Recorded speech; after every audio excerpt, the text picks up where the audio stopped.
Moje raziskovalno področje je algebra. To je veda o enačbah, njihovih rešitvah ali širše o abstraktnih matematičnih strukturah.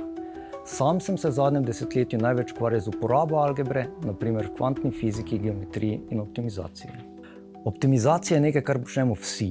Organizmi v naravi in ljudje v vsakdanjem življenju nenehno iščemo najboljše rešitve glede na omejene vire in dane okoliščine. Tako izboljšujemo procese, prihranimo čas, energijo ali denar. Algebra lahko pri tem pomaga pri iskanju matematično najboljših rešitev. Preprost pojem, ki optimizacijo poveže z algebro in geometrijo, je konveksnost. Tudi s to se redno srečujemo, recimo pri konveksnih ali konkavnih rečah, ki se uporabljajo v optiki. Konveksnost je v optimizaciji ključna, saj je pri konveksnih problemih vsaka lokalno dobra rešitev že najboljša možna. To nam močno poenostavi in pospeši postopek iskanja rešitev, saj ni potrebno preverjati vseh drugih možnosti.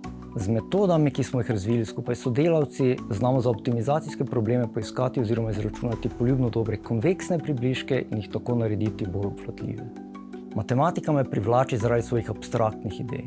Še posebej pa me navdušuje, ko te teoretične zamisli zaživijo skozi konkretne primere.